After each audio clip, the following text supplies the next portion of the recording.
حضرت علی کرم اللہ وجہ الکریم سے کسی نے پوچھا، یہ کیسے پتہ چلے گا کہ جو پریشانی یا مصیبت یا جو تکلیف مجھ پر آئی ہے وہ اللہ کی طرف سے آزمائش ہے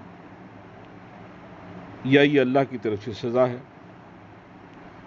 اب آج کے حالات کے پس منظر میں یہ بات عرض کرتا ہوں، کتنی خوبصورت اور کتنی واضح تعلیم آپ نے ارشاد فرمائی۔ آپ نے فرمایا جو مصیبت، تکلیف، پریشانی، دکھ، مصیبت، رنج یا کسی چیز سے محرومی کا کوئی زمانہ آ جائے اور وہ تجھے اللہ کی طرف لے جائے، یعنی اللہ کی یاد سے محروم نہ رکھے اور عبادت میں، نیکی میں اضافہ ہو جائے اور تو اپنے رب کو خوش دلی سے یاد کرے، تو سمجھ لے یہ آزمائش ہے۔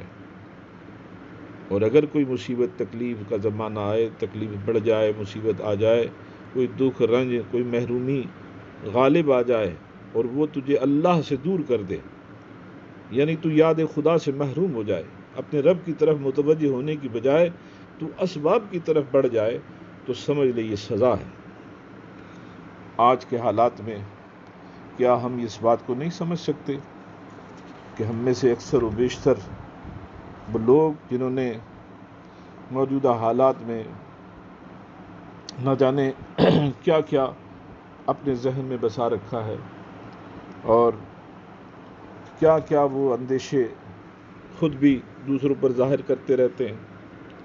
بہرحال یہ حالات اگر ہم سمجھیں تو یہ ہمارا ہی کیا ہمارے سامنے ہے۔ کچھ چیزیں ہم نے برائی کو ایسے اپنایا ہے کہ اسے چھوڑنے کا نام نہیں لیتے۔ مثلا آپ دیکھ لیجیے، زبان ہے، اب اس زبان کا بے جا استعمال جو ہمیشہ تباہی لاتا ہے، ہم نہیں پرواہ کرتے، جو چاہے اپنی زبان سے بول دیتے ہیں۔ آپ نے فرمایا جسم ایک دکان ہے، زبان اس کا تالا ہے، تالا جب کھلتا ہے تو پتہ چلتا ہے دکان سونے کی ہے یا لوہے کی ہے۔ فرمایا زندگی تیز ہواؤں کی مانند ہے، جس نے اس کی آندھیاں برداشت کر لی وہ کبھی غم کی گھٹا نہیں دیکھتا، سبز و شاداب باغ دیکھتا ہے۔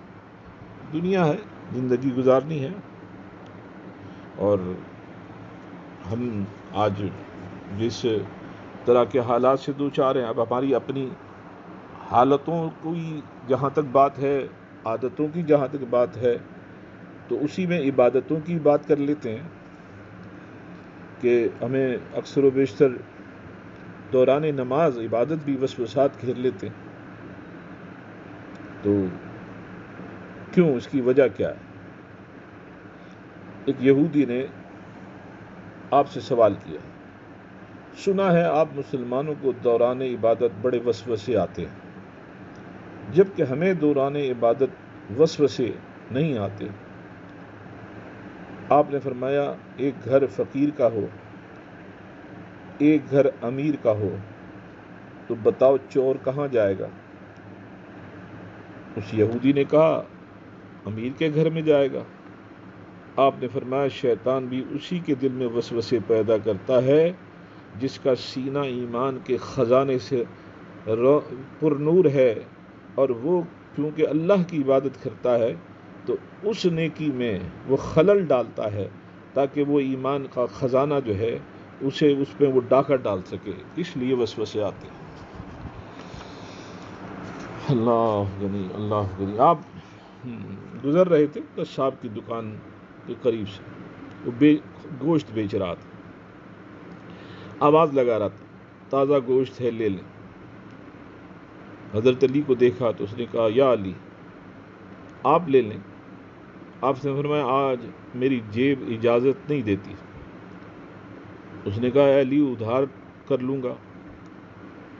آپ نے فرمایا میں اپنے پیٹ سے کیوں نہ ادھار کر لوں، کل جنت کے اعلیٰ پکوان اسے مل جائیں، یہ بہتر نہیں کہ میں تیرے قرضے کا بوجھ اٹھا کر چلوں۔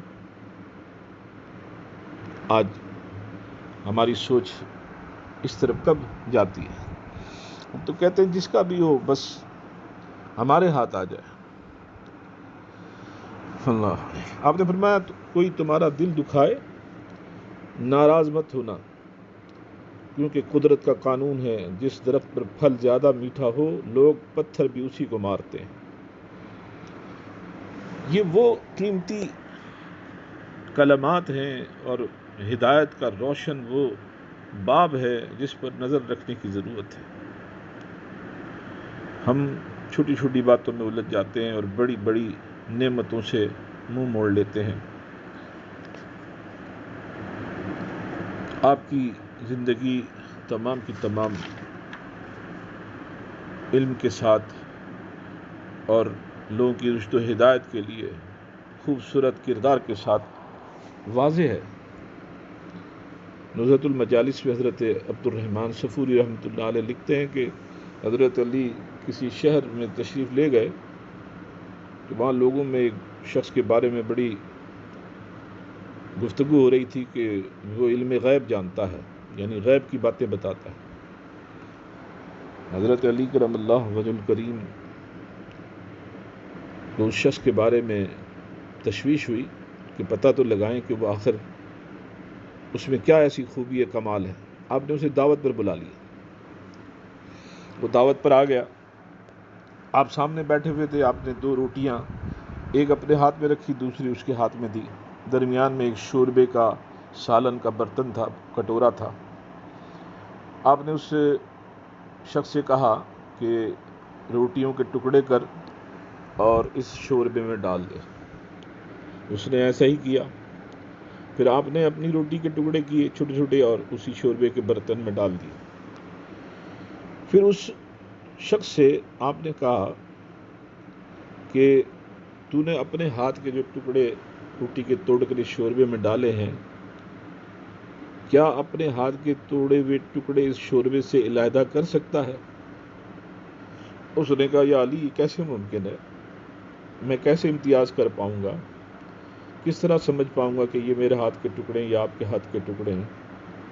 تو آپ نے فرمایا تیرے ہاتھ کے ٹوٹے ہوئے ٹکڑوں کو تو نہیں پہچان سکتا، اس سے عاجز ہے، تو جو غیب کے علم کی بات کرتا ہے یہ سراپا دھوکہ ہے، شیطان کا دھوکہ ہے. اب اس شخص نے کہا یا امیر المومنین، کیا آپ اپنی جو ہاتھ سے ٹکڑے کی ہوئی روٹی کے حصے ہیں جو شوربے میں ڈالے ہیں ان کو علیحدہ کر سکتے ہیں، پہچان سکتے ہیں؟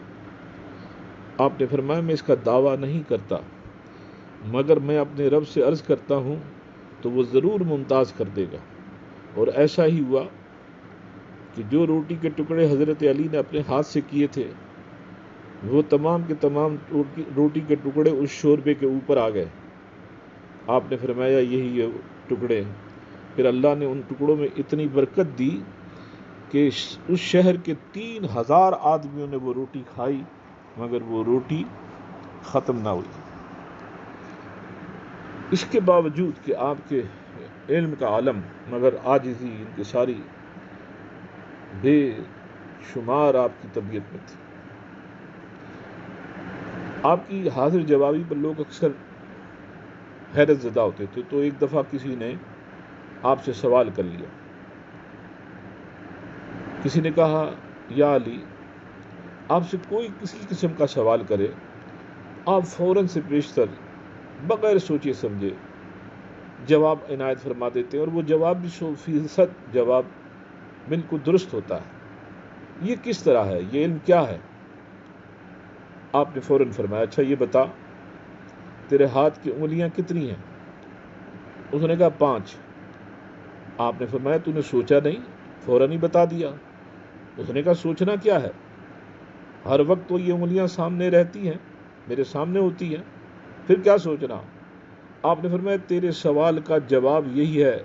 فرمایا اللہ کی ساری کائنات ہر وقت علی کی نظروں کے سامنے ہوتی ہے، پھر سوچنا کیا؟ جو سوال ہوتا ہے اسی کائنات سے متعلق ہوتا ہے، میں اسی کو دیکھ کر جواب دے دیتا ہوں.